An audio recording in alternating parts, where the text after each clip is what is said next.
In Fight, you talk a lot about Samson and the things that he dealt with, and probably men have since the beginning of time, of pride and lust and entitlement.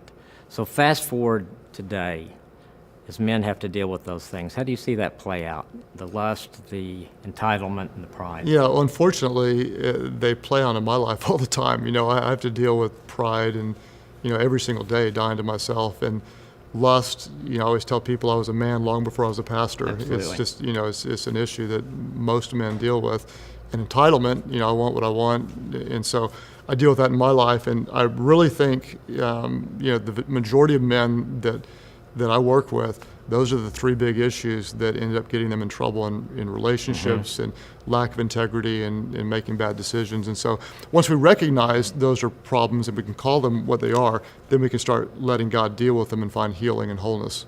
Yeah, and I think because sometimes maybe guys are I don't know, it charges them up to get involved in those different things, whether the lust or the temptation there and the temporary high that gets them or whatever in there. And it's just realizing that what a problem that is and what an issue that is. Yeah, and it is. I mean, we have to acknowledge that. And I think as men, we often don't like to acknowledge our problems.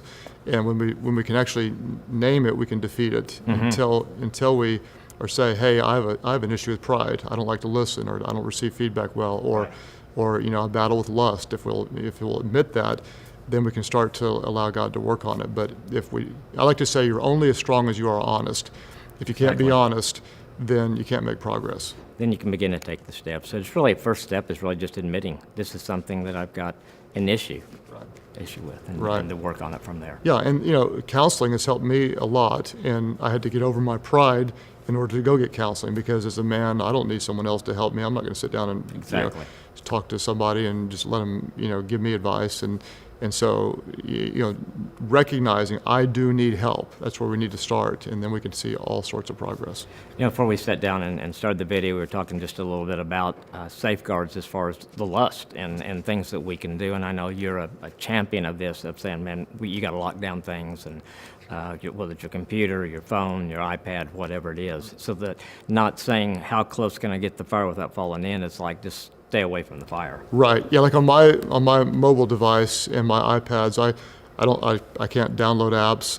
I don't have apps that can give me bad access. I don't have Safari.